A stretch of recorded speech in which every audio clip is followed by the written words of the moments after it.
Bueno, qué alegría. Veo muchas caras conocidas, gente que quiero mucho y otros que quizás no conozco.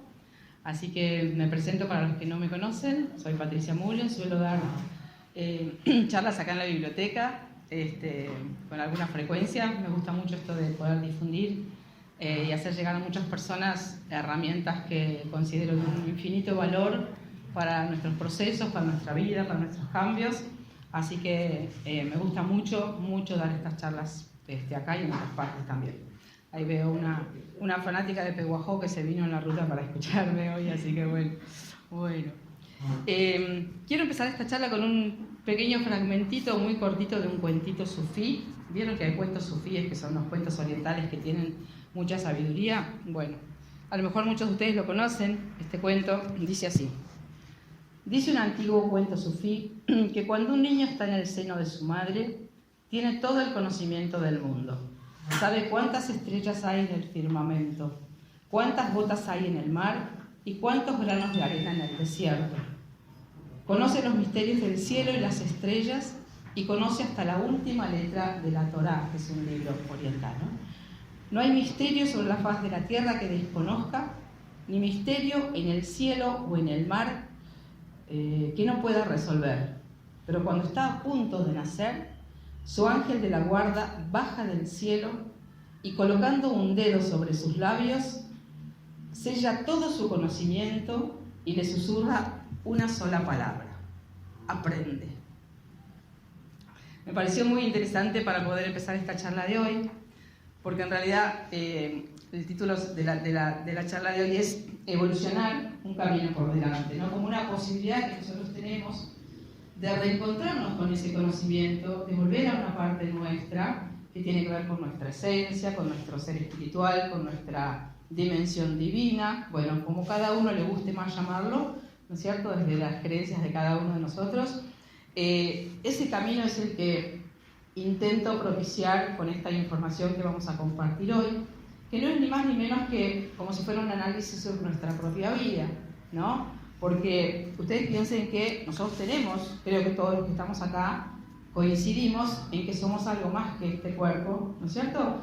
Que hay un alma que es justamente la que nos se va cuando morimos, algo pasa en nosotros, que queda el cuerpo y algo pasó. El nombre que cada uno le ponga, como digo, de acuerdo a las creencias que cada uno tenga, hay algo que nos trasciende. Y sabemos que tenemos acceso a una dimensión espiritual, que en realidad siempre estamos conectados a eso, pero no lo sabemos. Y además de no saberlo, estamos como si fuera tapados por condicionamientos, por sufrimientos, por desconocimiento de todas estas cosas, que a lo largo de la historia del mundo ustedes piensen que desde distintos sectores de poder siempre se han mantenido ocultas las verdades más importantes, las verdades más profundas, como si fueran un tesoro de ciertos grupos y que la masa, que seríamos nosotros, como que no tenía el acceso o el derecho a acceder a esa información. Y por supuesto que sí, ¿no es cierto? Todos como seres humanos y espirituales que somos, tenemos el derecho a esta información, ¿no? Y tenemos el derecho a poder soltar los condicionamientos que traemos y los sufrimientos de nuestra propia vida para poder estar en un estado mayor de conciencia. ¿Qué buscamos en realidad cuando hacemos cualquier tipo de trabajo terapéutico? Bueno, soltar obstáculos, soltar sufrimientos, dejar de enfermarnos, resolver un patrón de funcionamiento que no nos está sirviendo más, ¿no? Las cuestiones que nos suceden a todos en la vida de cada uno, que tienen que ver, por supuesto, con la historia que nosotros arrastramos es una manera de decir, no lo digo peyorativamente, ¿no? Con la historia que nos ha condicionado, ¿no? Entonces, hay como si fuera una identificación con lo que nosotros creemos que somos, la forma en que nos hemos manejado hasta el presente, un cierto personaje que nosotros desempeñamos en la vida, ¿no? Cuando yo a veces en las consultas les pregunto a las personas, bueno, decime cómo sos. Entonces, dice, soy así, soy ansiosa, soy nerviosa, soy tal cosa. Hay un apego, una identificación con un cierto rol, una cierta actitud. Entonces, en psicología social hablamos de lo que sería una prescripción de rol. Parece una palabra muy difícil, un concepto difícil, pero ¿qué es? Que un rol tiene ciertas características, ¿no? Si yo soy una persona tímida, ¿cómo voy a actuar en la vida? Por los rincones, nunca voy a hablar, me voy a quedar callada, voy a creer que no valgo, que mi opinión va a ser tomada no como si fuera una cosa sin importancia. Es como si la prescripción de rol es que un rol exige determinados comportamientos y determinadas actitudes, ¿no? Como el gerente de una empresa, por ejemplo. Puede ser una persona insegura, que no sabe dar órdenes, que tiene miedo de cómo lo miran, y no. Ese rol exige ciertas actitudes. Entonces, nuestro personaje, construido de una manera absolutamente automatizada y sin ningún tipo de elección consciente por parte de nosotros, hace que nosotros actuemos de cierta forma, ¿no es cierto?, en nuestra vida. ¿Somos de verdad eso? Claro que no. Es una parte que nos constituye, que nos ha servido para encontrar como si fuera un lugar de identificación frente a la mirada de los otros. Sí, cada uno de ustedes podrá buscar, que siempre lo digo, porque esto nos resuena mucho, ¿no? El lugar en el que cada uno ha quedado en su historia familiar. La loca, la oveja negra, la desvalorizada, la inútil, la violenta, no sé, tantos carteles que nos han ido como colgando las historias y que nosotros los llevamos simbólicamente con una soguita acá y los vamos emitiendo energéticamente también. Entonces, ahora vamos a ver cómo también todas las experiencias que yo me encuentro, personas, vínculos, situaciones, enfermedades, es decir, nuestra vida en general, está en absoluta resonancia con la información que yo traigo desde ese personaje de funcionamiento. ¿Me entienden? ¿Por qué es tan importante poder mirar en algún momento y cuál era mi persona? ¿Cuál es mi personaje? Y muchas veces vamos a darnos cuenta que en el presente, tengamos 20, 30, 40, 60, el personaje lo seguimos como representando en nuestra vida. Y ¿saben qué? Ese personaje, en muchos momentos, nos va a generar sufrimiento. Porque vamos a quedar como atrapados en un rol. A mí me gusta dar este ejemplo, a mí me gusta el teatro, me gusta dar este ejemplo. Es como si uno se hubiera aprendido un libreto de una obra de teatro en la infancia. Bueno, vos te tocó el personaje de la desvalorizada. Perfecto. Salgo a la vida con el personaje puesto y voy actuando siempre desde ese lugar. Entonces, pero yo salí al mundo, ya no estoy en la obra de teatro de mi historia familiar. Pero los otros entornos en los que yo me manejo, es como si la obra de teatro hubiera terminado y yo siguiera con el libreto viejo. Entonces, no, pero la obra terminó. Y sí, pero yo soy esto. Entonces, como que se fosiliza el personaje, queda fijado en nosotros el personaje, y entonces lo vamos representando en todas partes, en todo lugar. Con lo cual, ¿qué pasa? Perdemos la posibilidad de adaptación. Entonces, reaccionamos muchísimas veces desde personajes viejos, desde actitudes viejas ante situaciones nuevas. ¿Se dan cuenta? Se nos activan mecanismos automáticos que ya están como un botoncito que se prende, ¿sí? Y no podemos tener esta capacidad de adaptación. Situación nueva, ¿cómo elijo pararme frente a esto? Esto es lo que empieza a suceder perdón, cuando uno empieza a hacer un trabajo consciente. ¿Qué sería hacer un trabajo consciente? A ver, fíjense, ¿qué sería despertar? Vieron que ahora está esta cuestión del despertar espiritual, que a veces uno cree que porque está haciendo un cierto curso, o se pone cierta ropa, o se compra un Buda y lo pone arriba del estante de su casa, uno se convierte en una persona espiritual. Y con esto no estoy menospreciando a las personas que les gusta como hacer una escena, porque esto nos ayuda también a compenetrarnos y a conectarnos. Pero esto no nos garantiza que nosotros estemos haciendo un trabajo espiritual.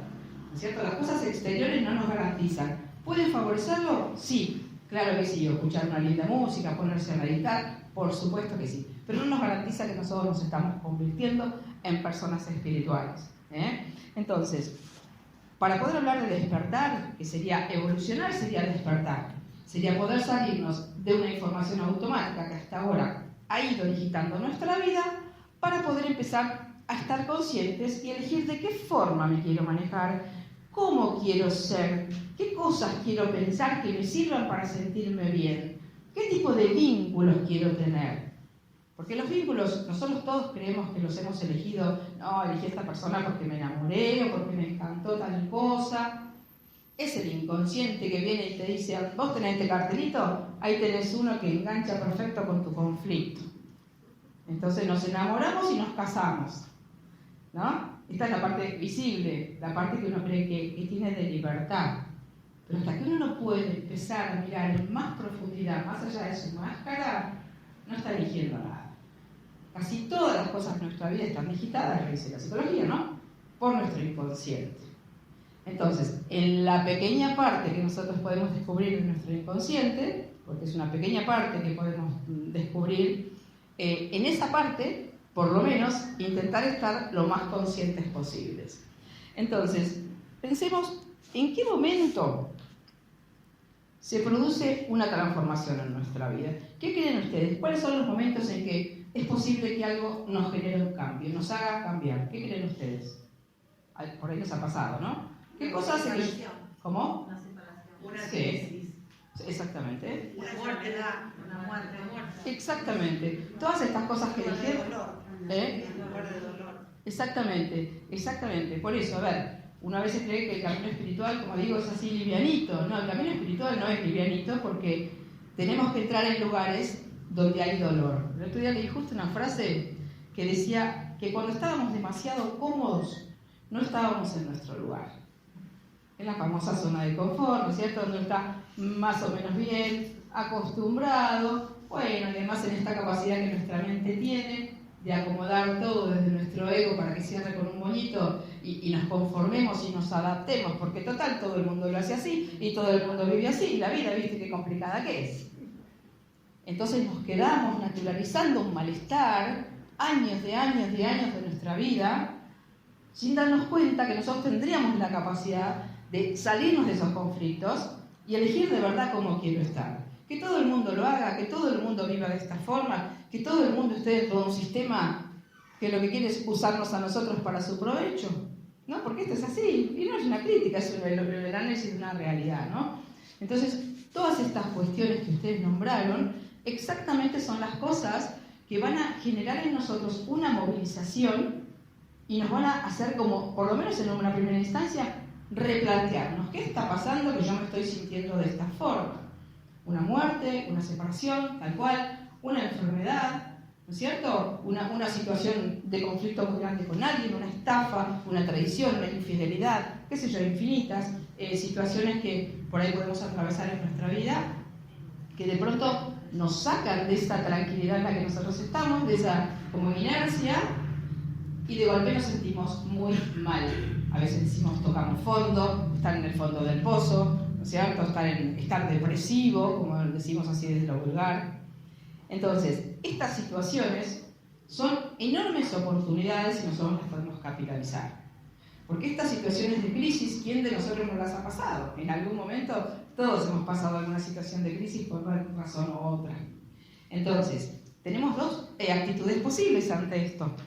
Una, quedarnos como víctimas de la situación.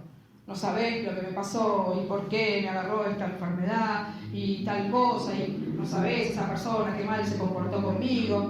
Me puedo quedar como recibiendo las acciones desde el exterior, sintiendo o creyendo que yo no tengo ningún protagonismo y ninguna responsabilidad en el mejor sentido. No responsabilidad de hacerte cargo de esto. No, responsabilidad significa responder. Vieron que tenemos este concepto de que hacerte cargo, hacerte responsable, parece un peso, ¿no es cierto? Y que uno se tiene que cargar para ser alguien en la vida y que sea responsable, ¿no? Y sacrificarse y todos estos mitos, ¿no? Entonces, uno tiene la posibilidad de ver cómo responde frente a las situaciones. Y este es un concepto muy importante que me encantaría que se lo lleven en la mente. ¿Qué significa hacerse responsable? Significa una situación X, una situación de conflicto, un dolor, un sufrimiento, una muerte, una pérdida, una enfermedad. ¿Cómo elijo yo pararme, responder frente a este suceso que está pasando en mi vida?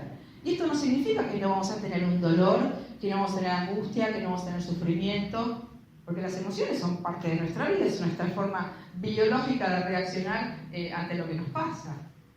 Pero una vez superada la emoción, hay algo que uno puede hacer con eso, que ese sería el segundo lugar en el que yo me puedo parar, que ya no es un lugar de víctima, ya es decir, bueno, a ver, perfecto, con esto, ¿saben lo que es capitalizar algo, no? Capitalizar algo es darle valor a algo, hacer lo que crezca positivamente, vamos a definirlo así, no sé si algún contador no será exactamente así, pero es como aportarle valor a algo, ¿no es cierto? Que en vez de ser pérdida, de ganancia, sería capitalizar un poco.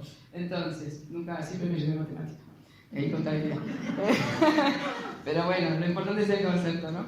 Entonces, capitalizar sería que ante un sufrimiento, una situación, una traición, una enfermedad, lo que sea, yo pueda saber que hay algo que yo puedo hacer con eso. ¿Cómo me paro frente a la situación? Y además, ahora vamos a hablar de otro inmenso tema, que es la concepción cuántica de la realidad, que yo en la charla pasada propuse como una nueva forma de pararnos frente a la vida. Para los que no estuvieron la vez pasada, que muchos seguramente no estuvieron, una concepción cuántica de la realidad, creo que se habla mucho hoy del paradigma cuántico, de la física cuántica, del yo cuántico, y casi que nadie entiende muy bien de qué se trata si uno no ha investigado un poco del tema, ¿no? Una concepción cuántica, por decirlo así de una manera muy general, implicaría que nosotros estamos absolutamente conectados todos entre nosotros y además conectados con un campo que es el campo de energía universal, que vibra en una cierta frecuencia, en una cierta energía, porque somos energía, somos átomos que están asociados con energía, y todo lo que sucede en nuestra vida como experiencia, persona que encontramos, síntoma, dolor, conflicto, etc., es la resonancia, está resonando en un campo cuántico, ¿sí?, que nos devuelve como si fuera la consecuencia de la energía en la que yo estoy vibrando. O sea, yo vibro por mis conflictos en una cierta energía que es hasta medible con aparatos, ¿no es cierto? Y nosotros podemos a veces detectar, uy, esta persona, qué energía densa que tiene, ¿no? Lo sentimos. O esta persona, está pum para arriba, qué energía guau, así que tiene, ¿no? Uno intuitivamente lo sabe esto y lo siente. Bueno, somos energía. Estamos conectados a un campo magnético universal que no vemos, pero está generando una incidencia en nosotros. Entonces es, por decirlo en dos palabras, que hay un campo cuántico allá afuera, que es el campo, se le denomina el campo de las infinitas posibilidades, el todo, la energía magnética universal, como, bueno, según las miradas, y nosotros estamos conectados electromagnéticamente con ese campo. Entonces, si yo soy una persona que he salido de la historia familiar, de mi historia familiar infantil, con una herida de abandono, o con una herida de humillación, o con una herida de rechazo, o nunca nadie me dijo que me quería, o nunca me miraron de manera probatoria, ¿no? Casos de la vida de todos nosotros, ¿no es cierto? No estoy hablando de nada extraño. Voy a salir con ese cartel y energéticamente voy a emitir al campo cuántico esa energía de humillación. ¿Qué me va a venir del otro lado en un vínculo, por ejemplo? Alguien que encastre, desde la energía de lo que yo estoy emitiendo, viene alguien que me mantenga en el conflicto de lo que yo estoy vibrando. ¿Se comprende esto? Es una cuestión de resonancia, ¿no? Entonces, esto sería tener una concepción cuántica, saber que todo lo que yo he vivido en mi vida, toda experiencia, toda persona, todo sufrimiento, toda enfermedad, es el resultado de una información energética que yo traigo y que me ha construido por la historia familiar que tuve, por los sucesos que me pasaron y por el personaje que también estoy como representando. Esto sería tener una concepción cuántica, con lo cual, fíjense qué es lo que pasa, ¿no? Que antes no podemos dejar de hablar de lo que es la separación y la unidad. La concepción cuántica también es una mirada, una concepción de unidad, con el todo, como les estoy explicando. Entonces, si yo me encuentro una cierta persona en mi vida, no es casualidad. Estoy resonando con esa información, atraigo cuánticamente esa persona por la información que yo tengo. Entonces, hemos estado acostumbrados a que los culpables de que yo me sienta mal están en el exterior, tal persona se comporte incorrectamente conmigo, porque esto no significa que no haya personas que se comporten incorrectamente, no estoy justificando, ¿no es cierto? Pero, ¿por qué me encontré yo? ¿Para qué? ¿Para qué me encontré yo esa persona en mi vida? ¿No es cierto? Porque yo estoy emitiendo esa información y traigo más de lo mismo. Entonces, fíjense que en este proceso como de evolución o de conciencia que estamos intentando ver cómo se inicia, ¿no? Para los que tengan ganas de escuchar esta información y quizás les pueda servir para tomar conciencia de algo, para despertar algo, para activar algo, para darse cuenta de algo, ¿no? Es un camino que está enteramente al alcance de todos nosotros, ¿eh? Entonces, es importante saber que si yo tengo una concepción cuántica de la realidad, sea lo que me pase, siempre la respuesta la voy a ir a buscar en mí. No voy a decir, uy, esta persona, qué bárbaro, qué mal, tal cosa. sino que la pregunta que me voy a hacer es, ¿para qué me encontré esta persona? ¿De qué cosa mía me tenía que dar cuenta yo? Supóngase, voy a dar un ejemplo para que se comprenda mejor. Suponga que a mí una persona, tengo una pareja que me desvaloriza todo el tiempo, que no tiene en cuenta mi palabra, que no me escucha, que mira todo el tiempo televisión, me ignora. Si yo me pregunto, ¿para qué me encuentro con una persona así? Esta es la pregunta inteligente cuántica sería. La pregunta, que los invito a que se la lleven puesta esta pregunta, sea lo que sea que vivan, ¿para qué estoy viviendo esta situación? ¿De qué cosa me tengo que dar cuenta mía? Entonces fíjense que si esto es así, como que lo que veo me trae de nuevo a mí, no hay culpables afuera.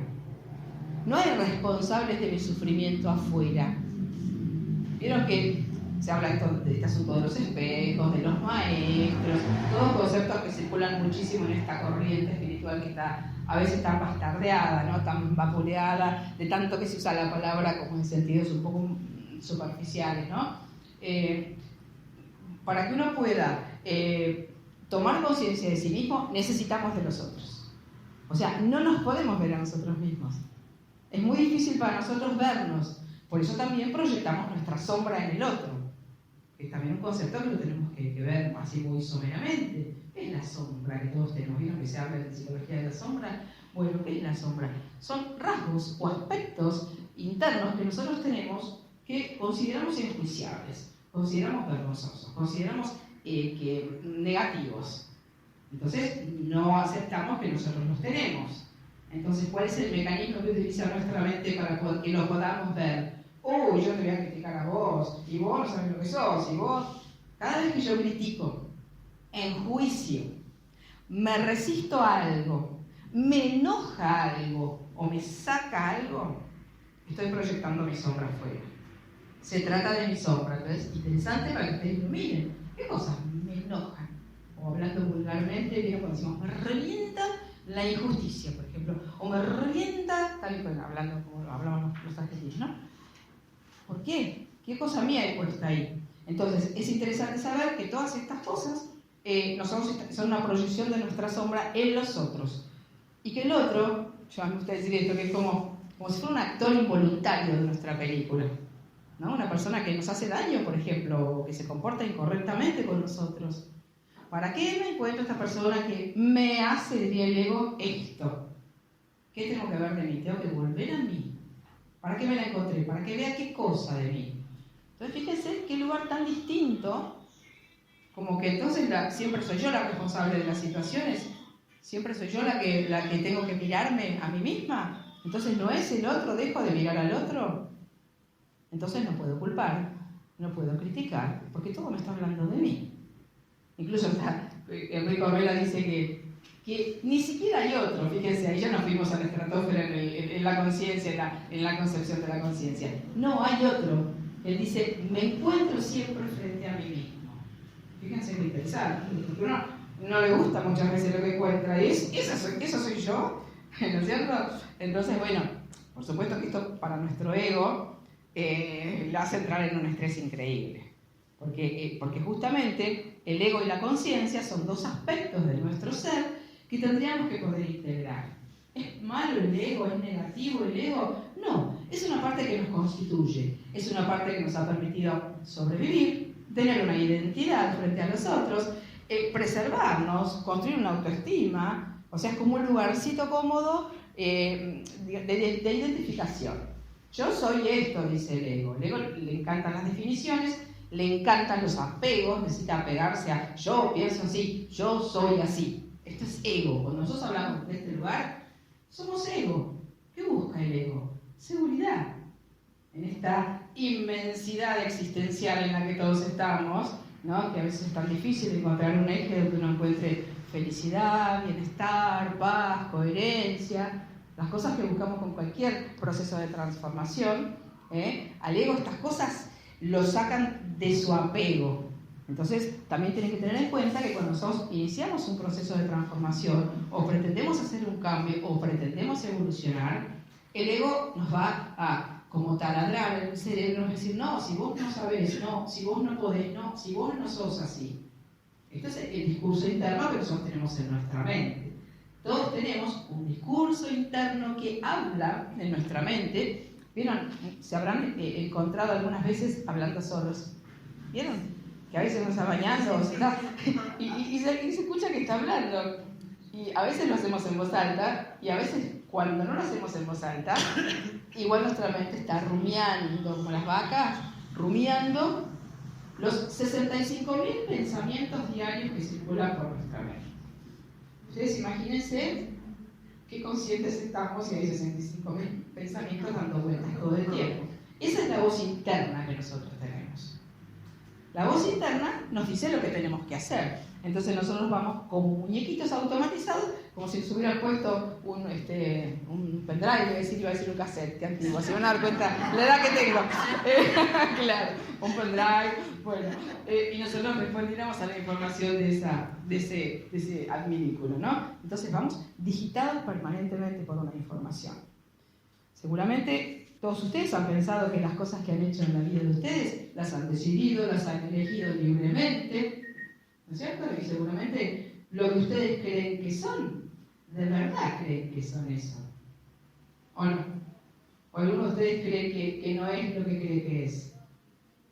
Digo, no es porque me lo conteste, porque es una pregunta difícil de responder así de pronto, ¿no?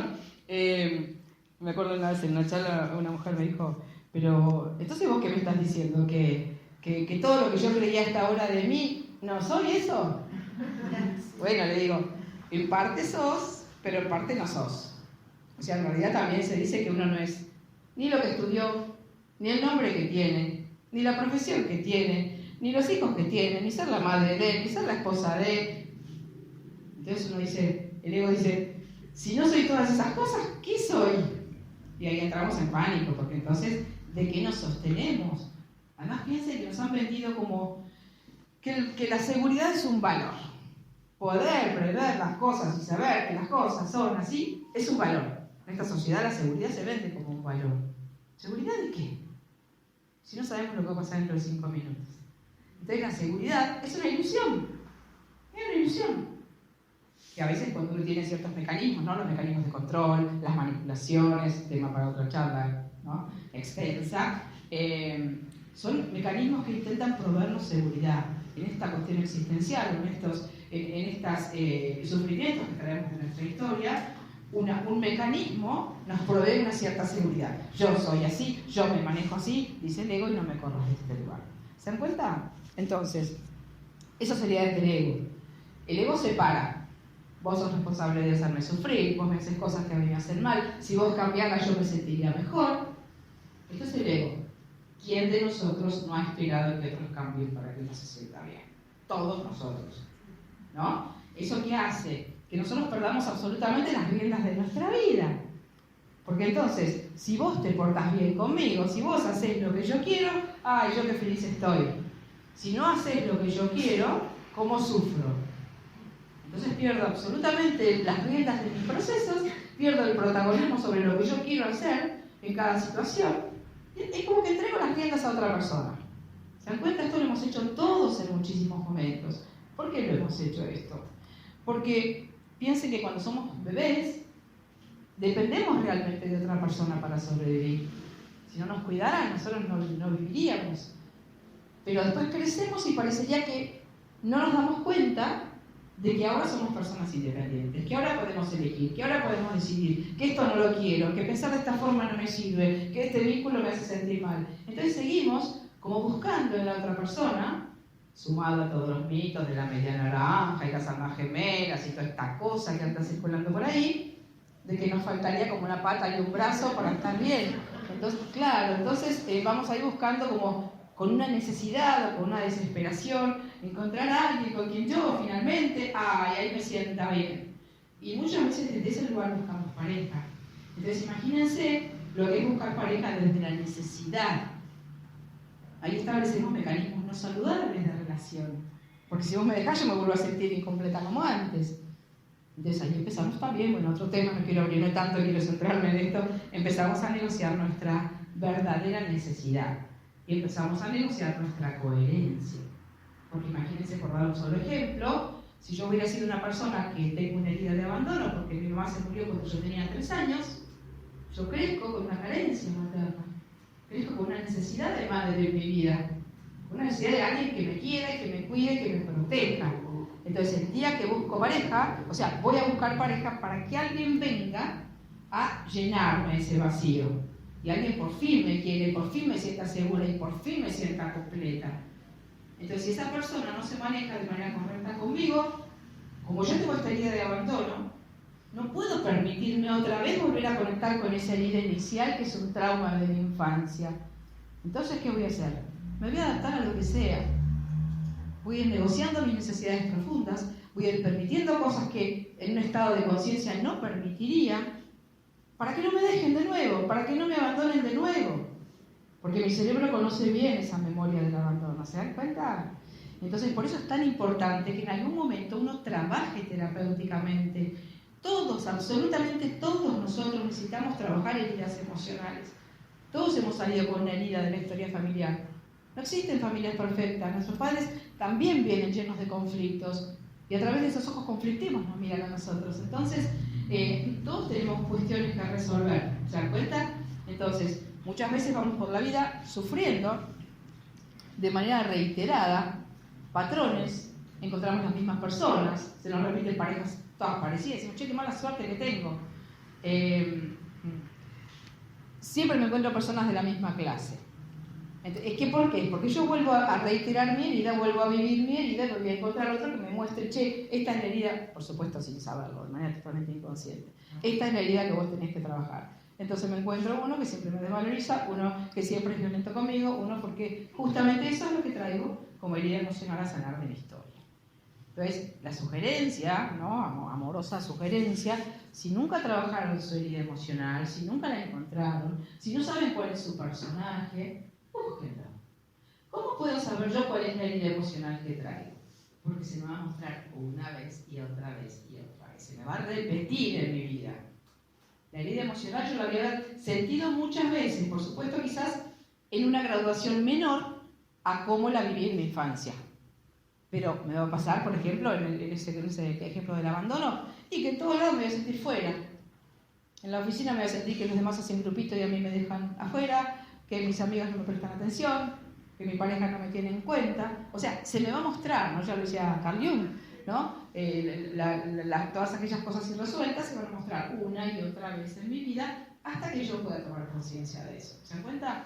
Entonces tenemos estas dos posibilidades de manejarnos desde nuestro ego automatizado, repitiendo y representando una información que nunca elegimos, o empezar a poner en duda, empezar a activar como si fuera, yo siempre digo esto de un ojo consciente, un ojo que mira, ¿no? Bueno, a ver, ¿cuál fue mi historia? ¿Cómo me estructuré? ¿Quién creo que soy? ¿Qué tipo de vínculos tengo? ¿Qué sufrimientos tengo en mi vida? ¿Qué es lo que me faltó en mi historia familiar? ¿Cómo me miraron los otros? El otro día en una de las columnas que tengo justamente con una radio acá de 9 de julio, hablamos sobre la importancia de la mirada de los otros como estructurante de nuestra persona. La mirada de los otros nos estructura, nos construye a nosotros. Si a mí me miraron de una manera amorosa, cariñosa, valorativa, y yo voy a ir por la vida sintiéndome bien, acá estoy yo, animándome a decir. Ahora, si fui la más chica de 7 hermanos y no me pudieron mirar, estaban trabajando, había pobreza en mi casa, la situación que pudiera ser. Yo crecí ahí, ignorada. Entonces, ¿cómo voy a ir por la vida? Tratando de no ocupar lugar, escondidita, sin derecho a nada. Y después me voy a encontrar una relación de pareja que sea muy complicada y voy a pensar, ay, elegí mal, esta persona no era. No, elegiste bien de acuerdo a la programación que traes. Elegiste bien de acuerdo a lo que vos crees que mereces. Porque en la infancia se activa nuestro merecimiento o nuestro no merecimiento, ¿se dan cuenta? Ahí nos vemos como seres que merecemos todo lo bueno o que no merecemos nada. Y que incluso merecemos castigo, merecemos violencia, por eso a veces pasa que uno permanece en situaciones que al que no le pasa a veces es muy fácil decir, ay, cómo se queda en ese vínculo donde la golpean. Esa persona ya lo vivió, ya conoce esa emoción. Si no, no lo va a vivir en su vida adulta si no ha tenido una situación similar en la infancia. Pero bueno, no me quiero ir del tema. Entonces, la historia que nosotros hemos vivido es una historia que nos ha determinado, y nos va a seguir determinando hasta que nosotros no la podamos ver, desmenuzar, poner, como digo, bajo la lupa. ¿Cómo hacemos para poder empezar a activar un ojo consciente? Primero, a ver, registrar qué hay en nuestra vida que necesite ser cambiado. Seguramente en la vida de muchos de nosotros hay situaciones o cuestiones a resolver. O un vínculo en el que yo estoy sufriendo, lo estoy pasando mal en algún sentido. Situaciones en las que estoy negociando necesidades profundas mías por un montón de cuestiones intelectuales. Como digo, que la mente siempre encuentra la justificación, porque uno racionaliza, ¿no es cierto? No es para tanto, no, bueno, en realidad me pega, pero solamente cuando está enojado o cuando tomó. Después es re bueno. ¿Qué estoy haciendo ahí? Racionalizando, o sea, recibiendo una cosa que no merezco, porque todo el mundo merece ser bien tratado, nadie merece maltrato, todos merecemos ser queridos y ser respetados y ser valorados. Y sin embargo, muchas veces permanecemos en lugares donde esas cosas no están respetadas, primero por la historia, por supuesto, y después porque nuestra mente encuentra la forma de mantenernos en lugares de sufrimiento sin reacción. Fíjense, esto no pasa en los animales. Nosotros le pegamos a un perro, el perro se va o nos muerde. Es hasta antinatural que permanezcamos en lugares de sufrimiento, ¿sí? Y sin embargo, ¿cuántas veces hemos estado en lugares de sufrimiento? A lo mejor muchas, ¿no es cierto? Entonces, ¿qué pasa ahí? Que no estaríamos respetando nuestra verdadera necesidad. Este es un tema que lo hilvanamos instantáneamente con lo que sería nuestra coherencia. ¿Qué sería la coherencia? Que yo lo que necesito lo pueda hacer, lo pueda decir, lo pueda respetar. Cuando una persona es coherente, que ustedes en algún momento todos hemos sido coherentes en algo. ¿Qué pasa cuando uno es coherente? Se siente bárbaro, ¿no? Por alguna situación que uno dice, bueno, a ver, esto me enojó, fui, le dije tal cosa, le puse un punto sobre la silla, le puse un límite, bien, me siento bárbara con lo que hice. ¿Por qué? Porque escuché mi necesidad profunda, fui y lo hice, estaba alineado mi sentir, mi pensar y mi acción, todo alineado y fui y ejecuté. ¿Les ha pasado? Alguna vez hemos estado coherentes todos, ¿no? Alguna vez. Alguna, por ahí las menos. Pero uno se siente muy bien en esos lugares, energéticamente. No queda, como decimos, rollo. No queda estrés con la situación. El estrés lo tiene el otro al que yo le puse el límite, puede ser. Pero de esa parte yo no me tengo que hacer cargo. Entonces digo, cuando uno es coherente, se siente bien y no hay estrés. Y cuando uno es coherente, tampoco hay enfermedad. Que desde lo que sería la descodificación biológica, no vamos a hablar hoy de eso, pero lateralmente y tangencialmente no puedo dejar de nombrarla porque como mi especialidad, toda enfermedad es el resultado de la negociación de alguna necesidad básica importante para mí. O sea, toda persona que tiene una enfermedad, sea la que sea la enfermedad, está negociando algo importante, no está pudiendo ser ella, no está pudiendo respetar sus necesidades. Se está quedando en una situación donde, por una razón intelectual o por muchas razones, o por miedos, o por condicionamientos o obstáculos, no está haciendo respetar lo que necesita. Una persona coherente no se enferma, y no porque lo diga yo, porque la biología no actúa si no estamos en estrés. ¿Se dan cuenta? Entonces, cuando nosotros trabajamos en descodificación biológica, que hoy hay tantas personas con enfermedades, ¿no es cierto? Cáncer, hipertensión, esclerosis lateral amiotrófica, ataques de pánico, ¿no es cierto? Hay tantas enfermedades de estos tiempos, que hipotiroidismo, hipertiroidismo, el Hashimoto, ¿no? Tantas cosas que hay hoy. ¿Por qué las personas tenemos enfermedades? Porque no estamos pudiendo gestionar nuestras emociones. Porque ¿quién nos enseñó? ¿A usted alguien les enseñó cómo se gestionan las emociones? Y seguramente acá hay personas que son universitarias. Ni en jardín, ni en primaria, ni en secundaria, ni en la universidad, ni en ninguna parte, salvo que uno haga un seminario específico de gestión emocional, no se sabe qué hacer. Entonces, hemos desconocido una parte fundamental nuestra. Piensen que somos mente, cuerpo y emoción, y alma, espíritu. Vamos a restringirnos a lo que por ahí todos compartimos. Mente, cuerpo y emociones, no los podemos separar. Entonces el cuerpo lo que hace cuando nosotros tenemos una enfermedad, que claramente está hablando de una incoherencia y de una negociación de necesidades, el cuerpo es el lugar donde se muestran nuestras incoherencias emocionales, nuestros estreses no procesados. no gestionados. Porque una emoción, si yo siento, por ejemplo, no sé, angustia cuando estoy en un vínculo con alguien, esa emoción me está marcando una dirección a seguir, me está diciendo, no, así no es, de esta forma no, y yo lo siento en el cuerpo. Porque todos lo sentimos en el cuerpo, las emociones las sentimos. Que después las pasamos a la mente, sí, las pasamos a la mente, y ahí es entonces donde empezamos a ajustar como con una llave las tuercas para que esto cuadre y yo permanezca donde estoy a pesar de. ¿Le suena esto? ¿Quién de nosotros no lo ha hecho? Todos nosotros en algún momento hemos negociado. Y posiblemente seguiremos negociando montones de cosas, por ahí cada vez menos, si estamos conscientes. Entonces, para redondear esto, la descodificación biológica, por lo menos por hoy, vamos a decir que si nosotros estamos en estrés, no tenemos un síntoma físico. Entonces, si alguno de ustedes o alguna persona de su entorno está con una enfermedad, que como les digo, hoy hay tantas, bueno, pregúntense, ¿a dónde estoy en estrés? ¿Qué es lo que estoy negociando? ¿Qué cosa me hace sentir mal? ¿Qué cosa estoy haciendo en contra de mí misma? Y van a ver que la respuesta la van a encontrar. Lo que pasa es que hacerse estas preguntas nos pone en un nivel de conciencia que nos llevaría a tomar decisiones. Y muchas veces tomar decisiones tiene un costo por ahí económico, social, qué sé yo, desde el lugar que pueda ser para cada uno importante.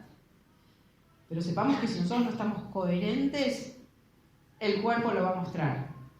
Entonces, el mensaje de las enfermedades es algo muy interesante, que es lo que nosotros buscamos en descodificación, ¿no? ¿Qué está haciendo el cerebro por nosotros cuando estamos en estrés y cuando estamos con una enfermedad? El cerebro siempre está tratando de cubrir una necesidad para nosotros. Que esto, por supuesto, que es una mirada que la medicina convencional y por ahí no comparte, ¿no? A una enfermedad hay un enemigo que hay que tratar, hay que erradicar, hay que sacar, hay que operar, hay que quemar.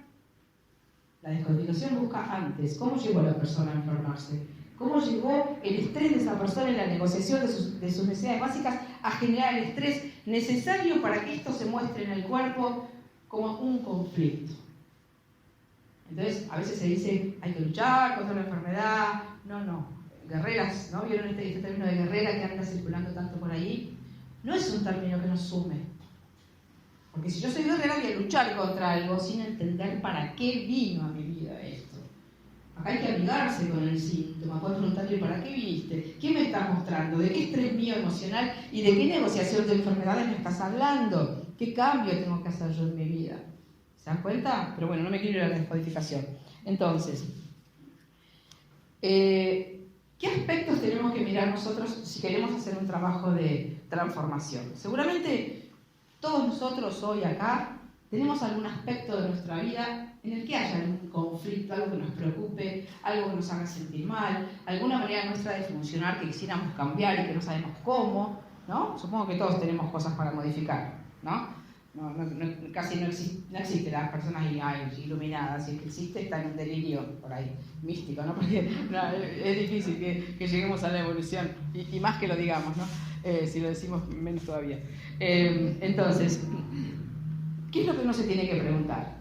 Bueno, ¿cómo estoy? Este ojo observador que yo les decía, activar un ojo observador es activar la mirada de la conciencia, ¿no? Cuando yo puedo activar el ojo de la conciencia es como que yo me salgo de mí y me miro a mí misma, capacidad que tenemos solamente los seres humanos, salirnos de nosotros y mirarnos de afuera. Que vieron que esto de poder ver, cuando miramos afuera nosotros vemos.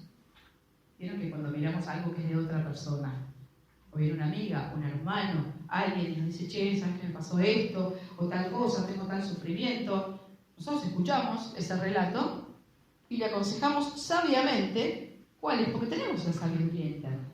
No, mirá, esto no lo vas a permitir. No, vos te tenés que ir. No, ese vínculo, no. ¿Por qué vemos con esa claridad? Porque no estamos involucrados emocionalmente nosotros en la situación. Y además, porque estamos como observadores conscientes de lo que está ahí. Entonces, así como podemos ver lo de los otros, también podemos ver lo nuestro. Si hacemos esto y nos empezamos a mirar. Entonces, un proceso de transformación, de evolución y de conciencia se empieza a hacer así.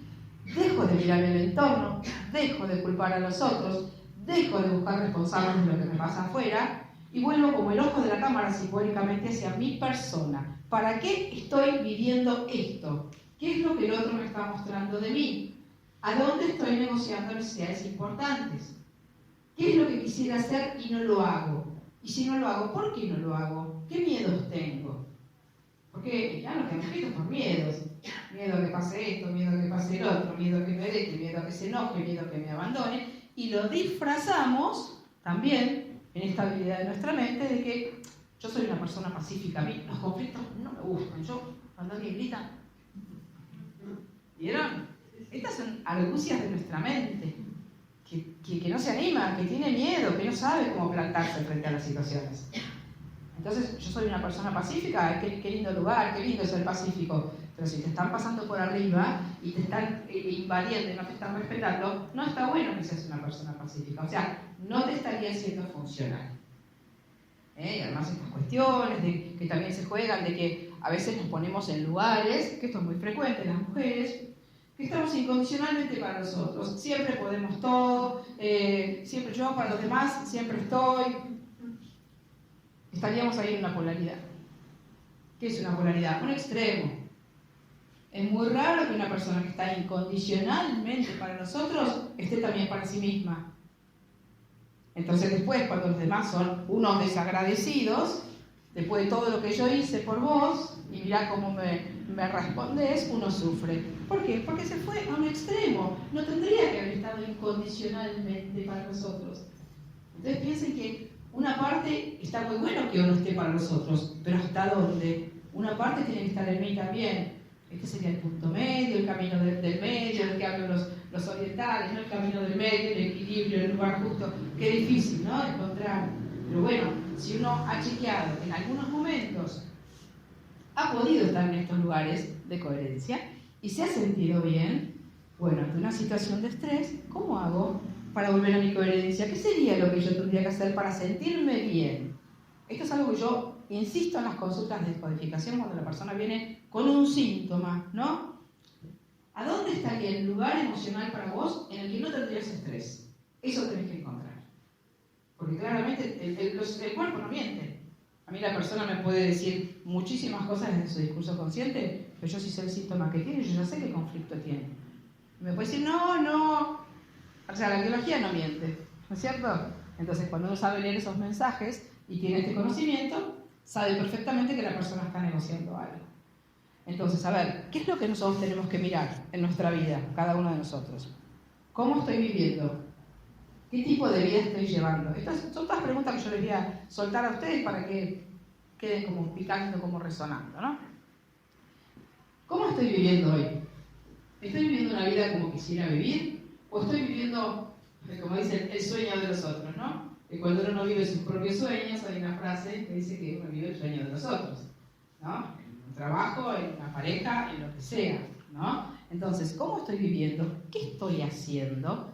¿Estoy haciendo algo que me gusta, que me apasiona, que me encanta, en lo cual yo puedo ser yo y expandirme? ¿O estoy limitada a una mínima expresión, haciendo algo que no me gusta demasiado, pero bueno, me sirve económicamente, o está bien visto, o es una carrera de las carreras del futuro, ¿no?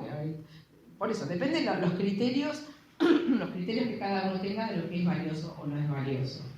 Después, aparte de mirar la vida, bueno, ¿qué tipo de vínculos tengo? ¿En qué tipo de vínculos estoy?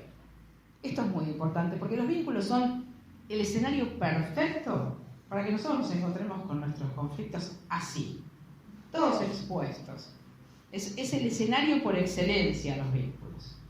Entonces, los conflictos que ustedes encuentren en los vínculos, sepan que son el espejo para que ustedes puedan verse. ¿No es cierto? Entonces esto, si uno tiene esta conciencia, me encuentro siempre con este conflicto, ¿qué tengo que mirar de mí? ¿Cuál es la cuestión que yo tengo que resolver acá? Después, por ejemplo, las cuestiones que tenemos con nuestros hijos, o sea, vínculos con la pareja, los vínculos con nuestros padres, los vínculos con nuestros hijos, los vínculos con el entorno, los vínculos laborales. Muchas veces los vínculos laborales son reediciones, siempre, reediciones de historias infantiles no resueltas. Y me encuentro justamente un autoritario como jefe que, igual que mi papá, nunca me escuchaba y me tiraba el trabajo arriba del escritorio. Por supuesto que nosotros a veces no tenemos esta conciencia de que esta escena que estoy viviendo hoy es la misma escena que viví en mi infancia. Pero el inconsciente sí lo sabe, por eso me puso ahí, en ese lugar, con ese jefe que es como mi padre con careta. ¿Entienden que siempre estamos frente a nuestros conflictos? Si lo sabemos ver y si sabemos volver a nosotros como un mecanismo saludable, porque además piensen esto, lo de los demás nosotros no lo podemos modificar. Si lo pretendemos modificar, sufrimos, porque hay una expectativa que, como decía antes, todos lo hemos hecho, que el otro cambie, me trate bien para que yo entonces me sienta bien. No, eso ya no puede existir. Entonces yo tengo que volver siempre a mí y saber que el único espacio energético sobre el cual yo puedo trabajar y modificar conscientemente es mi propia persona. Entonces fíjense que para el ego, por supuesto, esto es estresante, porque el ego necesita que la culpa la tenga vos, y no yo sea santa y vos seas desgraciado. Entonces, si siempre tengo que volver a mí, las riendas de mis procesos, en una gran medida, las voy a tener yo. Y las voy a empezar a dirigir hacia donde yo quiera. Por supuesto que cuando uno empieza a ser coherente, empiezan a pasar un montón de cosas en el entorno.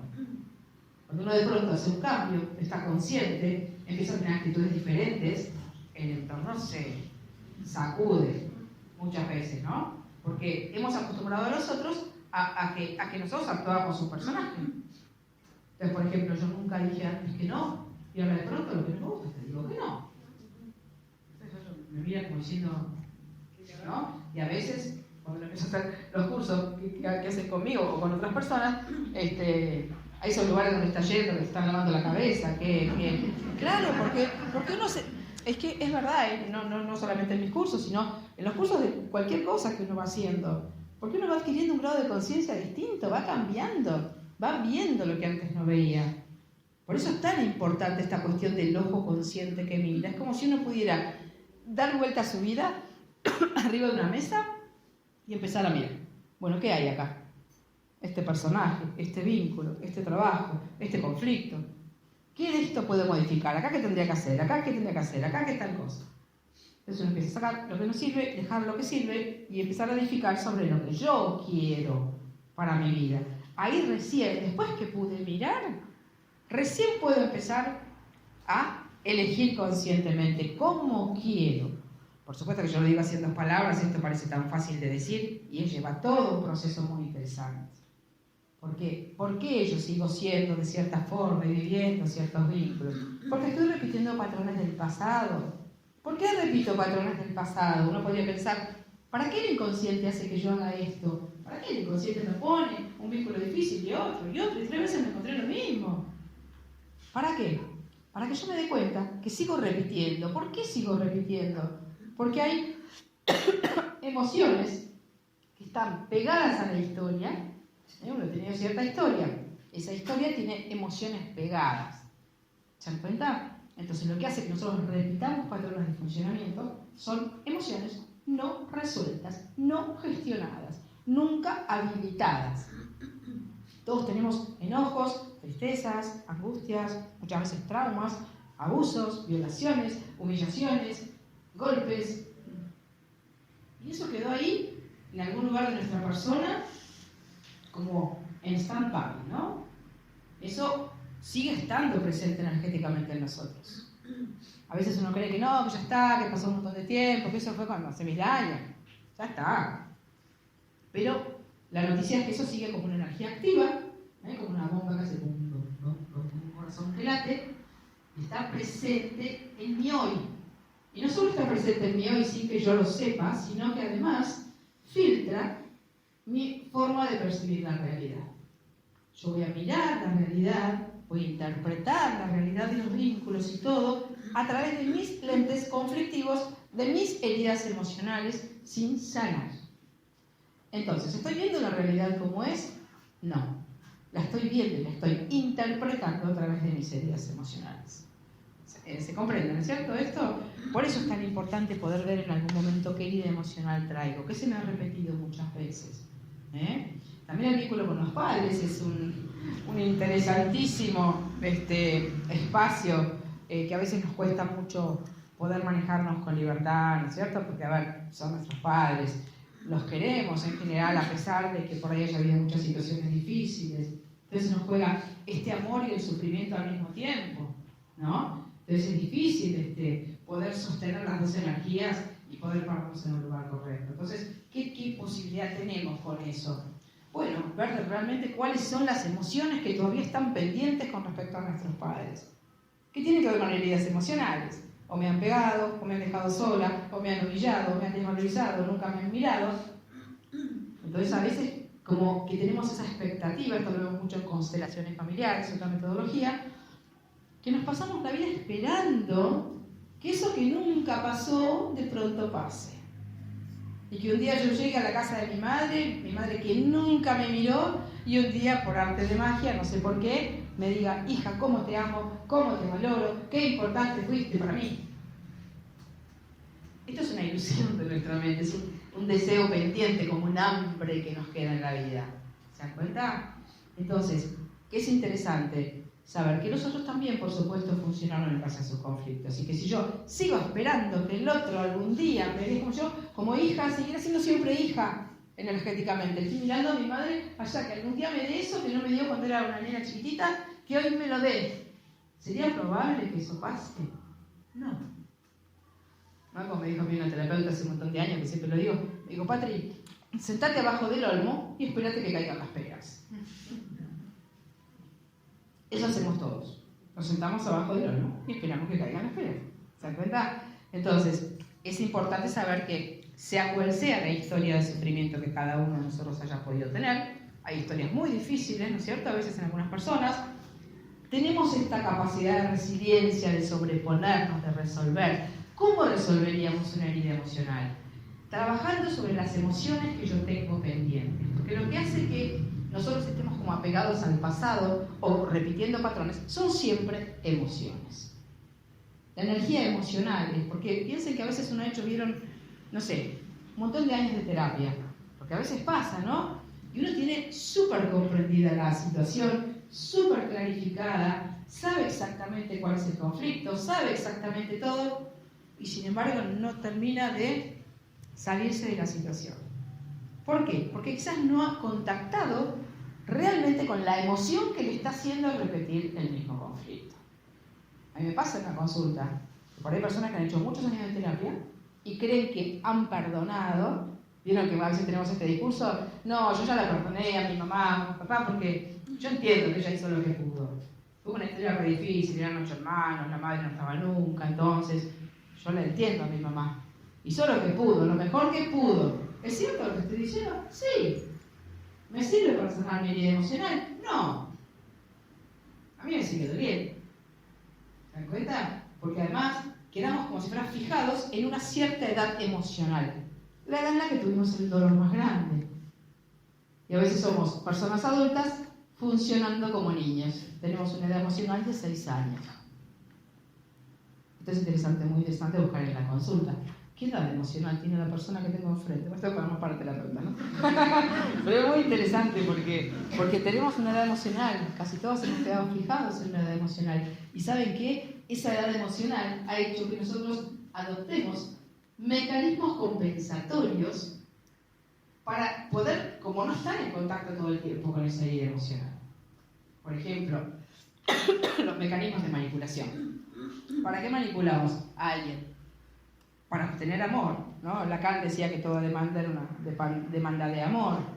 A veces lo que pasa es que son demandas muy heavy, vamos a decirlo, ¿no? De esta forma, son controlamos, manipulamos, desvalorizamos. Bueno, hay una serie de comportamientos que a veces adoptamos para no contactar con el sufrimiento, como mecanismos de compensación.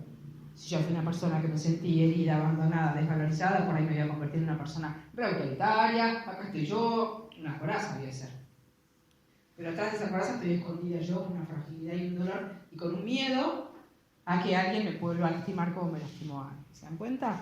Entonces, hay una frase muy interesante que tiene que ver con lo que estábamos diciendo de la sombra, de la proyección de la sombra en nosotros, que dice que que todo juicio, fíjense qué frase interesante, todo juicio es una confesión. No sé si la entienden, pero todo juicio es una confesión. ¿Qué querría decir esto? Que si yo te digo, vos sos esto, y a mí, otra cosa, si yo sé que el otro me está mostrando una parte de mí, lo que yo estoy diciendo de vos me trae a mí. O sea que lo que yo digo de vos está mostrando una parte mía a trabajar. ¿Entiendes? Entonces todo juicio es una confesión. Cuando uno sabe esto, empieza a dejar de decir. Cuando tiene esta conciencia. Y hay otra frase, que es un poco más larga, que siempre me gusta decirla, compartirla, que dice, escuchen qué maravilloso esto. Algunos de los que han hecho los seminarios conmigo ya me lo han escuchado decir, pero no viene mal.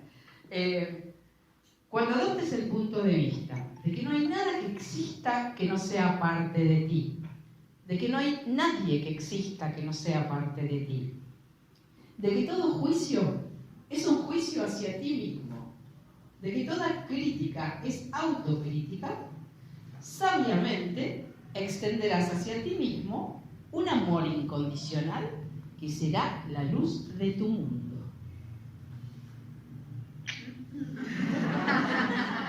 No se la esperaban. Entonces, fíjense, la recibieron, ¿no es cierto? Estoy hablando siempre de mí. No hay otro, como dice Corbera, estoy siempre frente a mí mismo. Entonces esto es enorme en nuestra vida, darnos cuenta de esto. ¿Se dan cuenta del alcance que tiene que yo pueda ver esto? Porque ahora, cuando ustedes vuelvan a sus casas, no van a mirar de la misma forma al que les hace algo desagradable. ¿Qué me está mostrando esta persona de mí? ¿Cuál es el límite que yo tengo que poner? Porque a veces también esto, se confunde esta cuestión, vieron que se habla mucho de los espejos, ¿no? Entonces, a veces uno está con una persona muy violenta y uno cree que no, pero que él es mi espejo, quiere decir que yo soy violento igual que él. No, no quiere decir esto. A veces se habla de espejos directos, cuando yo proyecto en otro lo que es mío, ¿sí? Y a veces se habla de espejos inversos. Y es cuando el otro me muestra que yo estoy en una polaridad. Por ejemplo, si yo me encuentro una persona hiperegoísta enfrente de mí, hiperegoísta, que no piensa más que en sí mismo, que se come rápido la comida para que otros no la agarren, es una cosa excesiva, pero dice, ¡qué horror! Si yo veo eso y eso a mí me enoja, seguramente yo soy de las que da todo, la que está incondicionalmente para todo el mundo, la que nunca tiene nada para sí mismo. Entonces me encuentro uno que tiene todo para sí mismo, agarra todo para sí mismo, para que a mí me haga ruido y yo me doy cuenta que tengo que ir al medio, que yo estoy en el extremo contrario. ¿Se comprende esto? Eso es una polaridad, dos extremos de una misma cosa. Deberían poder estar integrados, uno debería poder estar como en el medio de estas situaciones. Obviamente, si uno mira con esta conciencia la realidad, bueno, puede empezar a ver qué cosas me enojan, ¿no es cierto? Qué cosas me irritan, qué veo en el otro, qué critico. Ahí está mi sombra y hay algo que yo tengo que trabajar. Por supuesto que a veces no es tan sencillo poder hacer este proceso solo. Obviamente ustedes lo sabrán. Cuando uno encara un trabajo de estos, necesita acompañamiento terapéutico, el que sea, el que a uno más le guste. Hoy en día hay muchísimas metodologías, muchísimas terapias, muchísimos terapeutas que trabajan maravillosamente con todas estas cosas. Y uno tiene, que siempre me encanta repetirlo, la posibilidad de resolver. Imagínense nuestros padres y nuestros abuelos, que nosotros tantas veces hemos criticado cosas de nuestros padres y los hemos enjuiciado, porque no fueron como nosotros necesitábamos que fueran y sufrimos. Antes no existían las terapias, la terapia era de las personas locas, y todavía hay gente que tiene como ese concepto. Entonces, claro, a terapia van las personas inteligentes, las personas que se quieren despertar, las personas que quieren resolver la terapia, ¿no es cierto? Entonces, imagínense que si en la época de nuestros padres prácticamente existía solo la psicología convencional y se tenía todavía este preconcepto, no han podido resolver prácticamente nada. Entonces nosotros, más allá de toda la conflictiva global que hoy estamos viviendo y tanta cosa compleja que está sucediendo, tenemos estas herramientas al alcance de la mano. O sea, la persona que quiere resolver, resuelve. El que quiere salirse de nuestro sufrimiento, se sale. Por supuesto que hay que estar dispuesto a hacer el cambio, a dejar la identificación de lo anterior, a soltar ese apego a lo conocido, la famosa zona de confort, ¿no es cierto? Que yo no sé por qué le pusieron zona de confort, porque no tiene nada de confort estar ahí, ¿no? Significa estancamiento, ¿no? Adaptación a un sistema, a una modalidad, las cosas son así, todo el mundo es así, lo que sé yo. Una cosa que es, ¿no es cierto? Entonces también tenemos que saber que la realidad que está ahí afuera la estamos generando todos con la forma que estamos pensando, ahora que hablamos de lo es ahí afuera. Todos pensamos de cierta forma como sociedad. Nosotros estamos creando, este es otro tema para otro charla, me voy a un montón de cosas. Claro, que nuestros pensamientos, nuestra energía y nuestras emociones crean la realidad que nosotros vivimos.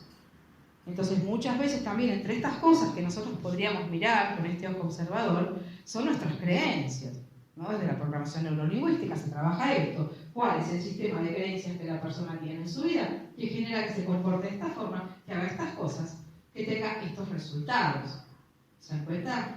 Porque lo que nosotros pensamos determina lo que nosotros sentimos, determina lo que nosotros somos, entre comillas, y cómo nosotros nos vinculamos con el entorno. Y aunque a ustedes les parezca mentira, todos nosotros tenemos muchísimas creencias de las llamadas creencias limitantes. Creer que no podemos ciertas cosas, decir cosas sobre nosotros que son desvalorizantes, ¿no es cierto? Que constituyen lo que se llama el marco conceptual de nuestra vida. Es como que este recinto fuera en nuestro mundo, de acuerdo a lo que nosotros pensamos que existe en la vida. Y nada, esos vidrios, esa ventana, esos cuadros, esa puerta, el piso, la silla. ¿Qué más hay? No hay nada más. Esto hacemos en nuestra vida. Este marco conceptual limita nuestra percepción de la realidad. Entonces, cuando uno quiere hacer un cambio, claramente, esto no me estaría sirviendo más porque yo en esto no me siento bien, no me siento coherente, no me puedo expandir. Ustedes piensen que nosotros tenemos una capacidad infinita de expansión y de crecimiento. Todo esto que ha pasado en los últimos tiempos, el miedo instaurado, y no voy a entrar en este tema, pero lo digo solamente como ejemplo, ¿qué hace? Ha hecho que todos nosotros hagamos esto energéticamente. Todos retraídos, todos escondidos, todos atemorizados, todos ¿no es cierto? Entonces, tenemos la capacidad absolutamente contraria de hacernos protagonistas de lo que sí queremos, de elegir cómo queremos pensar, cuáles son los pensamientos en mi vida que a mí me posibilitan ir hacia adelante. Si yo me digo, yo soy una persona que nunca me animo a tomar decisiones, nada, viste, yo soy así. Eso es un pensamiento limitante, que a mí me hace quedar sin tomar decisiones. ¿Es verdad que no puedo tomar decisiones? No. Yo le digo, no la tomaste hasta ahora las decisiones, pero si querés vas a tu casa ahora y tomas una decisión. O las personas que dicen, no, yo nunca puedo decir que no. No, no puedo. Sí podés. No puedo. Sí podés. Andá y decirle no. Fíjense, con la seguridad que defendemos nuestra limitación. ¿Cuántas veces hemos dicho nosotros que no podemos decir que no? Todos nos ha pasado. ¿Podemos decirlo? Claro que lo podemos decir. No lo decimos por un montón de razones que nuestra mente dice que entonces si digo que no, el otro se puede enojar, me puede abandonar. Otro enorme tema que tiene que ver con nuestra coherencia, nuestra incoherencia, que es hacernos cargo de la consecuencia que nuestra coherencia va a tener en las otras personas. A mí me gusta dar como este ejemplo de una cancha de fútbol. ¿Vieron la cancha de fútbol? Una línea divisoria al medio. Bueno, la mitad de la cancha es de un equipo, la mitad de la cancha es del equipo contrario, ¿no? Entonces, en la vida, ¿qué hacemos en general? Si yo necesito hacer algo en coherencia con mi verdadera necesidad y no lo hago porque pienso, ¿qué va a pasar? ¿Qué le va a pasar al otro con lo que yo diga? Estoy pateando el penal y me voy corriendo del otro lado y lo atajo también. Bueno, diría, claro, ridículo, ¿no? Hagas eso, le corresponde al otro, atajar el penal, no el equipo contrario. Este ejemplo es bien gráfico. Pateo el penal y lo voy a atajar. Esto hacemos nosotros en nuestra vida muchas veces. Tenemos un impulso a hacer algo, pero vamos a pensar o interpretar o suponer qué va a pasar con mi coherencia. Entonces ahí ya no soy coherente, porque si me abandona, si no me quiere, si me deja, si se enoja, si bla, bla, bla, todo. Los sí que nos podemos llegar a decir. Entonces, ¿dónde está nuestra coherencia? Volviendo a esta capacidad que tenemos de ser coherentes y de no tener estrés y de vivir sanos emocional y físicamente. ¿Dónde está nuestra coherencia? En el 50% de la cancha que es nuestro, de nuestro equipo. Yo me tengo que parar en el 50%, en la línea divisoria que yo no tengo que pasar, y en ese 50% tengo que decir, ¿qué necesidad tengo yo? ¿Qué es lo que yo haría que a mí no me genere estrés? Entonces voy y hago eso. Estoy en coherencia, alineado. Mi sentir, mi pensar y mi actuar. Listo, solté la consecuencia. ¿Se dan cuenta? Esto no nos es fácil en la vida cotidiana. Sobre todo cuando las personas son nuestros padres, nuestros hijos, nuestras parejas. Entonces, ¿hay otra forma de ser coherente? Y no. porque si no, no vive negociando. Y todos tenemos necesidades básicas, profundas como seres humanos, que son la pertenencia, la comunicación, la identidad, la comunicación con los otros, el contacto, pertenecer, sentirnos valorados, sentirnos reconocidos, defender nuestro territorio. Tenemos necesidades biológicas nosotros, como tienen los animales, algunas un poco más superiores, les llamamos. Serían superiores si nos sirvieran para estar mejor, pero a veces no las ejercemos. Entonces digo, cuando hay una necesidad que no se cubre, una necesidad biológica que no se cubre, entramos en estrés. Y cuando entramos en estrés, y ese estrés supera nuestro umbral de tolerancia, empiezan a aparecer los síntomas.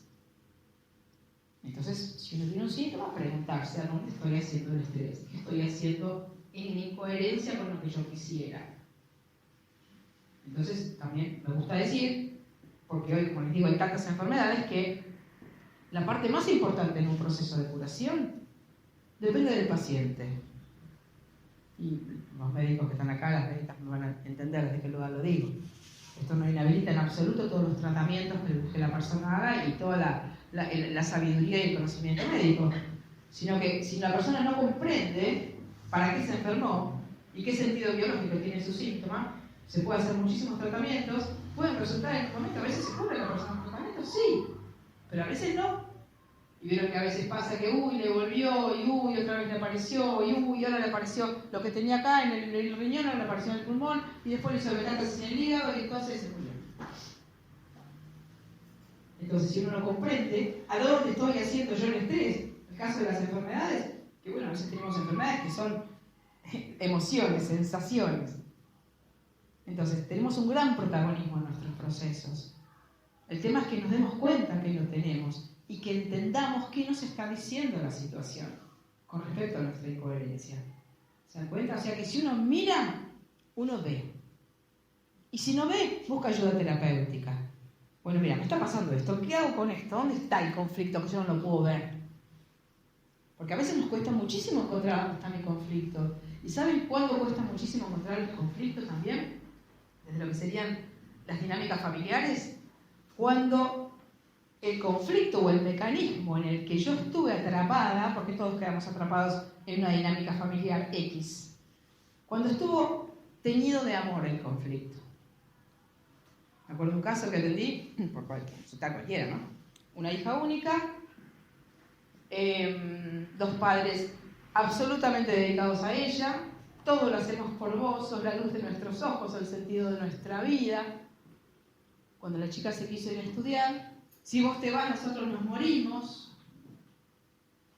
Habían amado un montón, todo por ella. Pero tenía una soga al cuello de que no te vayas porque nosotros nos estamos alimentando de tu energía emocional. Y si vos te vas, nosotros nos morimos. Fíjense qué trampa. Pero la amaban los padres y ella amaba a sus padres. Entonces, esto también es muy interesante de ver en qué dinámica familiar quedé yo atrapada. Todos quedamos atrapados en alguna, ¿eh? Todos, absolutamente todos. Nadie estaba. Y aquí estaríamos hablando ya de lealtades inconscientes, por ejemplo. Las lealtades inconscientes son esos hilos que nos unen a personas de nuestro sistema familiar, esto lo vemos mucho en constelaciones familiares, que hacen que nosotros no podamos ser nosotros. Por ejemplo, si yo doy un ejemplo para que se entienda mejor, si yo hubiera tenido dos padres muy humildes, muy trabajadores, que toda la vida hubieran estado con tanto sacrificio, dándonos todo lo que nosotros hubiéramos necesitado, y por ahí yo hubiera visto que no eran felices, y que solo vinieron para trabajar, pero nos dieron todo a nosotros, a mí me va a costar mucho, a lo mejor el día de mañana como hija, convertirme en una persona brillante, en una gran empresaria, en una persona que brille en la sociedad.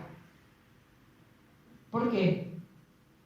Porque si este fue el modelo que vi, y se sacrificaron tanto, y a mí encima a lo mejor no me cuesta, soy brillante, soy inteligente, estudio, me voy para arriba, pum, pum, pum, y los miro como a quedarme allá abajo. Esto es una lealtad inconsciente. Me acuerdo que tenía un caso también en México, una mujer así, brillante, con una empresa pero multinacional, una chica de 40 y pico de años, y los padres así, con este caso que les cuento, hiper humildes, de abajo, habían empezado con todo, y ella estaba pero despegando de una manera vertiginosa, se le multiplicaba el negocio. Y en ese momento se fue a hacer una pequeña operación estética y le agarró una trombosis pulmonar y quedó en coma. Esto, desde la descodificación biológica, desde las dinámicas familiares, es una lealtad inconsciente. No puedo superar a mis padres. El costo emocional de superar a mis padres es demasiado terrible de llevar. Entonces el inconsciente da solución. ¿Qué solución? Frenar. Y encima, trombosis pulmonar, el pulmón significa la libertad. ¿No es cierto? Trombosis es familia, sangre, trombo es familia. Familia que obstaculiza la libertad. Fíjese, más literal no puede ser, un trombosis en el pulmón. Les doy estos ejemplos como para que ustedes se den cuenta de la dimensión que pueden tener estas cosas. No sé cómo estamos de hora. 10:10. Bueno, ya terminamos. Entonces, ¿en qué momento uno puede, como para ir redondeando, en qué momento uno puede empezar a elegir conscientemente cómo quiere digitar su vida? Seguramente, como digo, todos ustedes tienen algún aspecto que quieran modificar. ¿Sí? ¿Lo tienen? No para que lo digan. ¿Hay algo que quieran modificar? Todos, ¿no es cierto? Entonces. Bueno, pues sí, todos tenemos cosas. Y está buenísimo que los podamos ver, porque pueden decir, no, yo estoy perfecta ni quiero modificar nada. Estaría más ciega que no sé qué. Pero bueno, también son respetables esos lugares, porque a veces son lugares de supervivencia, son lugarcitos y burbujas en las que uno se mete y ahí queda. Porque tiene miedos, y bueno, y no moverme me preserva a mí del miedo de lo que puede venir después cuando... Ahí está otra cuestión, ¿no? Lo que decía antes de la seguridad. Vivir en la seguridad, vamos más o menos bien. Este principio de vivir en la incertidumbre, ¿no es cierto? Que es de las filosofías orientales, para nuestra cultura es un disparate mayúsculo. ¿Qué incertidumbre? Yo tengo que saber lo que va a pasar mañana, tengo que poder controlar, tengo que poder saber, tengo que poder manejar las cosas. Entonces, sepamos que la incertidumbre en realidad es la verdad de la vida. No tenemos ni idea de lo que va a pasar mañana. Ninguno de nosotros sabe qué va a pasar dentro de 5 minutos. ¿Vivimos en la incertidumbre o no? Sí. Creemos que no, pero sí. ¿No es cierto? Entonces, saber que si uno empieza a mirar aquellas cuestiones de su vida, tiene la posibilidad de digitarlas de otra forma, de elegirlas de otra forma. ¿Cuál es una manera interesante? Y con esto ya vamos terminando. ¿Cuál es una manera interesante de poder empezar a hacer un cambio en algún aspecto de mi vida? Porque una vez las personas dicen, bueno, pero ¿y cómo hago para cambiar? ¿Cómo hago para salirme de este patrón? Bueno, a ver, suponete que vos tenés una gran inseguridad interna, o creés que la tenés, y toda la vida funcionaste con inseguridad. Bueno, a ver, buscando en torno a una persona que sea segura. ¿Qué hace? ¿Cómo se maneja? ¿Cómo habla? ¿Qué actitud corporal tiene? ¿Qué energía transmite esa persona? Todos tenemos modelos y de hecho nos estructuramos en base a modelos. Yo me acuerdo cuando era chica veía rasgos en ciertas personas, profesores que me quedaron ahí muy grabados, ¿no? Y esos rasgos me parecían tan maravillosos que uno los va tomando, uno va copiando actitudes. Entonces, esto se llama modelar en programación neurolingüística, que no es modelar de la pasarela, es modelar, copiar modelos que a mí me suman para mi vida. ¿Cómo hace una persona que decide? ¿Cómo hace una persona que dice no? ¿Cómo hace una persona que resuelve? ¿Se dan cuenta? Empiezo a copiar. Incluso, como les digo, a mí me gusta el teatro, a veces les digo, mira, parate ahí, entra de vuelta y mostrame cómo entrarías si fueras una persona segura. Caminar como... Entonces la persona primero se ríe, después le da vergüenza y después lo hace. Como una chica una vez que entró con las 2 manitos puestas así. Hola, buen día. Y yo, después de un rato, cuando estábamos en confianza, la imité. Dije, ¿me permitís que te muestre cómo entraste? Todo el mundo la desvalorizaba, en todas partes tenía conflictos. Imagínense la energía que emitía. Los vínculos son una cuestión energética, nos medimos energéticamente. Entonces, si ella emitía esa energía de desvalorización y poquita cosa, y todo el mundo le iba a pisar, ¡sí! En cambio, cuando cambió la actitud corporal, caminó así, bueno, así practicalo, frente al espejo. Hablate. O sea, nos tenemos que ver y escuchar, es un recurso muy simple y muy efectivo. Porque yo nunca pude poner un límite y voy al espejo y digo, mira, ¿sabes qué? Esto, ahí tenés, por fin te lo dije. Yo me escucho, mi inconsciente escucha, y digo, wow, qué bien que se siente esto. Y a veces les digo, practicalo 15 veces. Y si no te gusta así, de vuelta. Y con otra cara, y con más cara de enojada. Después te van y enseña a escuchar lo que tiene para decir. Entonces uno se ve y se siente, ¿cómo? Esto puede estar en mi cuerpo también, puede estar en mis actitudes. Y así uno empieza a cambiar. Lo que yo nunca me animé a hacer, nunca me animé a decir, voy, me lo digo frente al espejo a mí misma. Lo digo, lo reafirmo, lo exagero, hasta que lo sienta. Entonces yo lo practiqué. Cuando tengo que enfrentar al supuesto interlocutor, ¡ja! Me lo dejo, ¡ja!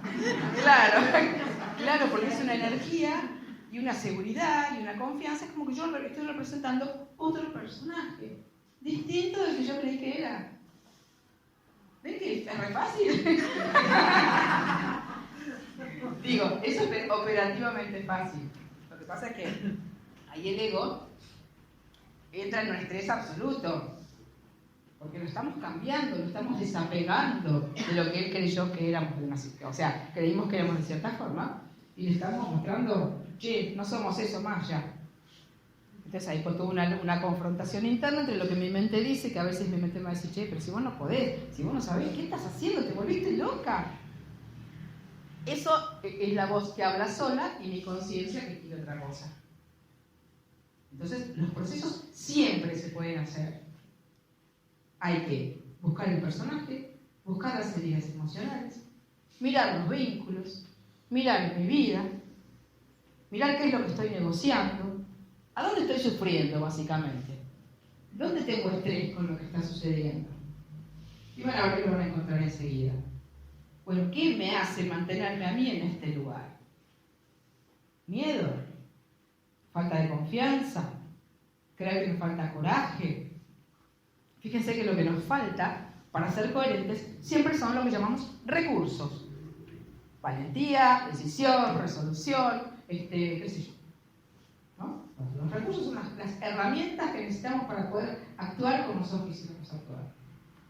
Y hay un principio de la neurolingüística que dice que todos, absolutamente todos nosotros, tenemos internamente todos los recursos que necesitamos. Entonces es mentira si nos decimos que yo no sé nada, yo no puedo. Sí podés. Abrir el cajón de herramientas, sacar la herramienta de la bolsita que está sin usar y usarla, simbólicamente. Entonces, ¿cómo? Entonces yo tengo la capacidad en mí de hacer las cosas como yo quiera, como entonces puedo poner límites, como entonces puedo decir que no, como entonces me puedo plantar. Represéntenlo. De verdad, este ejercicio terapéutico y teatral es una maravilla. Y para esta cuestión de las heridas emocionales, que una vez puede decir, bueno, sí, pero ¿y cómo resuelvo yo una herida emocional del pasado si encima mi padre y mi madre ya se murieron? Y yo ya no les puedo decir nada.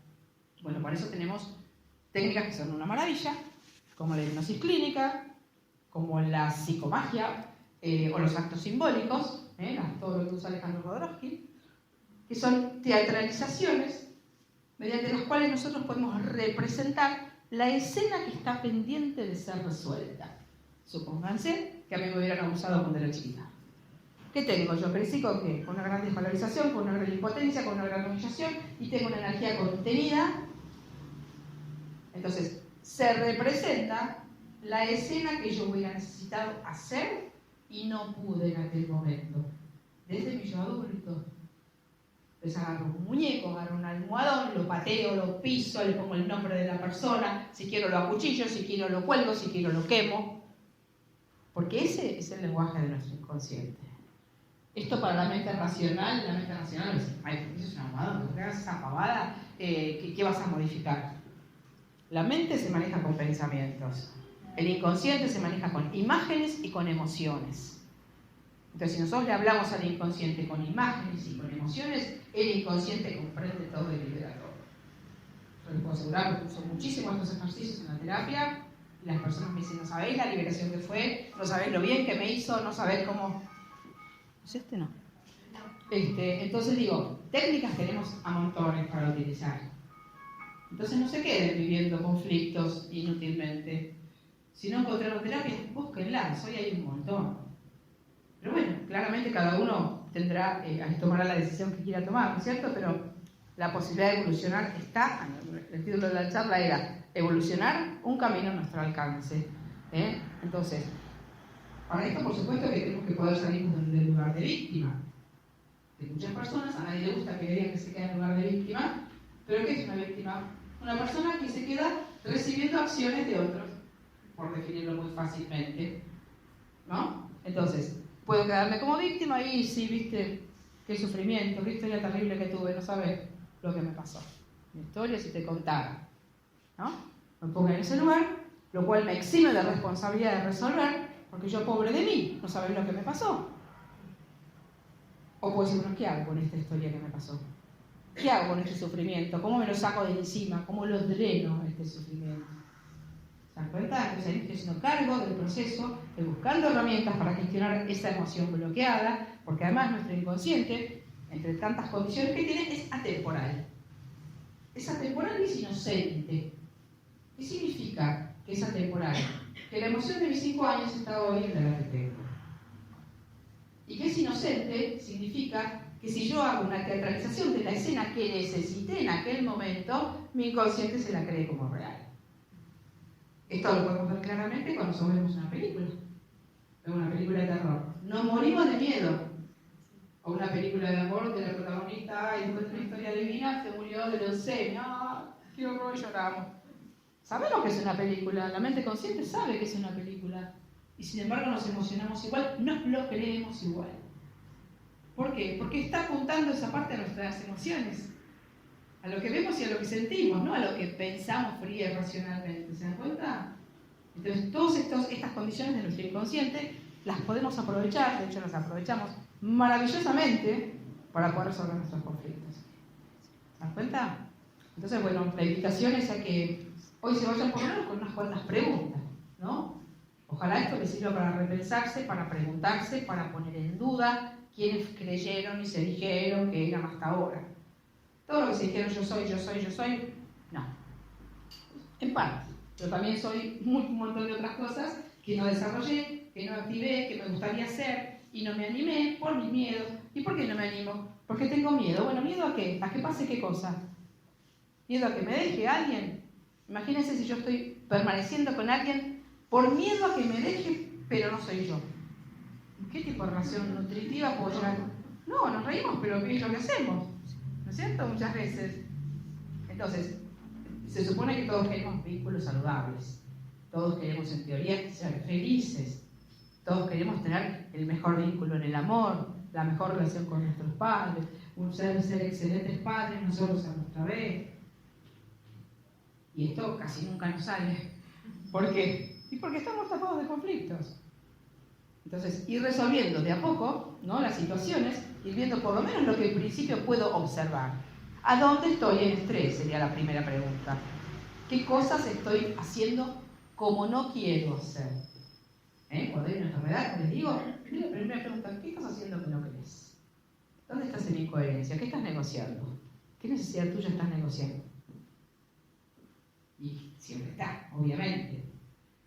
Nunca en los 12 años que llevo de trabajar con esto, trabajando con las personas, no encontré el conflicto. Siempre está. Y no es cualquier conflicto. En la descodificación biológica, el conflicto está asociado a un órgano específico. No nos enfermamos de cualquier cosa, nos enfermamos de algo que tiene que ver con nuestros conflictos. Si yo hubiera sido, por ejemplo, una persona a la que tuvieron sometida, puedo llegar a tener una patología de pulmón. ¿Por qué? Porque el pulmón es la libertad, el aire, la forma de respirar la vida, la expansión, por ejemplo, ¿cierto? Para dar un lineamiento general. O una persona que tiene un problema renal. ¿El riñón para qué sirve? Y para procesar los líquidos, para desintoxicar el organismo, para marcar el territorio, la orina, los perros. O sea, claramente un problema de riñón, hay una cuestión territorial. ¿Sí? Más allá de los detalles y ajustes de cada caso, en cada circunstancia. ¿Se dan cuenta? Un problema de piel, un problema de contacto, un problema del contacto con alguien, un rechazo de contacto hacia alguien, una necesidad de contacto con alguien. Cada síntoma tiene un contenido específico, no es cualquier conflicto que nosotros vamos a buscar en una enfermedad. Una persona que tiene alta presión arterial está viviendo en términos de estoy luchando por mi territorio y no puedo poner las pautas que yo necesito. Por dar unos ejemplos así como matizar. Bueno, no sé si quiere hacer alguna pregunta. Doy unos minutos si alguien quiere comentar algo, hacer alguna pregunta, si la puedo contestar con todo gusto. Oh, fui tan clara que no les quedó ni una mínima duda de nada. ¿Quedaron en shock? Bueno, la idea de estas charlas es que se vayan a la cabeza así. Cuánta cosa. Cuánta cosa, y después cada uno hará su digestión, su proceso, tomará las acciones o no. O dirán, qué interesante, pues yo me quedo donde estoy. Perfecto, cada uno es libre, ¿no? Pero sepamos que nosotros como seres humanos tenemos un infinito potencial. Y estamos muchas veces viviendo de una manera limitada, como si fuera en nuestra mínima expresión, ¿no? Sobreviviendo simbólicamente. Comemos, vivimos, trabajamos, estamos con nuestra pareja, no estoy desvalorizando eso, ¿no? Pero ahí, como con un techo, nosotros tenemos una capacidad infinita de expansión. Infinita, tenemos 10 millones de recursos para desarrollar y para potenciar y para crecer y para aprender, pero hay que aprender y hay que tomar herramientas. Uno no va a evolucionar de la nada, y con esto cierro, después hágame callar, que podemos evolucionar de dos formas. Una evolución es la que decíamos al principio de la charla, por una crisis, por un dolor, por un sufrimiento, que a veces tampoco evolucionamos así. Cuando nos quedamos en el lugar de víctima, el dolor no nos hace evolucionar. A veces el dolor sí nos hace evolucionar. Una persona que tiene un cáncer a veces cambia radicalmente su vida. Una persona a la que se le muere un hijo cambia radicalmente su vida cuando puede capitalizar lo que pasa. ¿Sí? Estas son dos formas. Y también hay otra forma que es aprender a través de la conciencia. ¿Qué es la conciencia? Lo que estamos viendo hoy. Bueno, herramientas, pensar de otra forma, adquirir conocimientos nuevos. Esto a mí me va abriendo la cabeza, me va mostrando cosas y voy evolucionando y creciendo en base a la conciencia que voy tomando en una nueva percepción de la realidad. Entonces, la idea es que no tengamos que aprender del dolor, siempre del dolor, sufrir como perros para después, ay, bueno, a ver, podemos tomar conciencia, tomar herramientas, hay tanta cosa interesante para escuchar, para aprender, para leer. En internet hay 10 millones de cosas interesantes, terapeutas, personas que hablan de cosas fundamentales de nuestra vida. Los invito a buscar, a ver, porque hay de todo. Entonces digo, herramientas tenemos de sobra, tenemos toda una mesa llena de herramientas y es cuestión de pic, ¿qué quiero yo? Para mí, que por supuesto es una libertad, la libertad personal de cada uno. Bueno, no hay preguntas, sí, hay una, vamos. No sé si la puedo armar bien, pero cuando yo tengo un conflicto emocional y lo estoy proyectando todo el tiempo en otras personas, en el momento en que yo me encuentre en mi eje, yo voy a dejar de reclamar por eso que a mí me duele. Sí. Para sentir que estoy bien debería dejar de reclamar, y hasta el momento en que yo no deje de hacerlo, mi herida todavía no está sanada. Claro, mientras lo sigas proyectando en el otro, no, lo vas a seguir repitiendo, porque vas a pensar que es el otro el que tiene que cambiar. Cuando vos te das cuenta que eso es tuyo, vas a ir a vos a sanar eso. ¿Qué te pasa? Entonces ya el otro no existe, siempre soy yo. ¿Se entiende? Cuando vos sanes lo que te pasa, lo que te hace proyectar eso en el otro, que claramente yo a veces en las consultas con las personas, la persona viene y hace un reclamo X o una... No, porque a mi pareja me pasa esto y me dice una frase. Yo agarro esa frase, como si la recorto con una tijerita y se la traslado a la historia familiar infantil. Y engancha impecable. Pero las palabras, digo, estas palabras, ¿para quién son? Y la persona se pone a llorar, no es loca, porque se da cuenta que se la estoy diciendo a mi mamá o a mi papá. O sea, no somos conscientes de que seguimos repitiendo la misma necesidad que tuvimos en la infancia. Por eso es tan importante ir a ver la herida emocional que yo traigo. Todos tenemos una. Y Alberto Jodorowsky también dice esto, ¿no? Que nuestra historia familiar, aún las historias familiares más dolorosas, tienen una trampa y un tesoro. Él habla de estos dos conceptos y con esto de verdad termino. La trampa sería quedarnos toda la vida sufriendo la herida emocional que se generó en ese entorno. ¿No es cierto? O nunca yo triunfar en la vida porque mis padres fueron muy pobres, entonces yo no puedo superar a mis padres, eso sería una trampa. O estudiar abogacía con mi padre porque mi abuelo también era abogado y en esta familia todos somos abogados. Eso sería no poder ser yo. Sería ser el proyecto de los otros. ¿Se dan cuenta? Y al tesoro es que yo pueda ver cuál fue mi herida y descubrir cuáles son todos los recursos y las actitudes que yo generé de manera naturalizada y adaptativa, digamos, que no registro, que la historia difícil hizo en mí esto. Supóngase una persona, doy un ejemplo, una persona que, como decíamos, estuvo sola, no la protegían, no había nadie.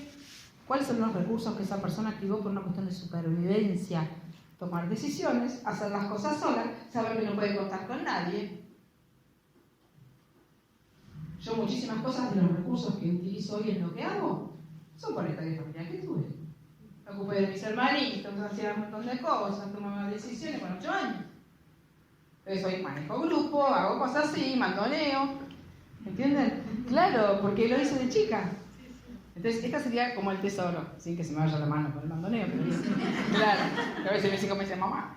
¿Entienden? O sea, uno activa toda una parte positiva gracias a la historia terrible que yo tuve. Entonces, también es importante esto. Bueno, esa historia tan dolorosa, ¿qué activó en mí como recurso? ¿Qué cosa positiva desarrollé gracias a esa historia? Ahí yo me estoy quedando con lo que vale de mi historia, ¿se dan cuenta? Porque siempre ha habido cosas que fueron muy buenas en nuestra historia, a pesar de todo.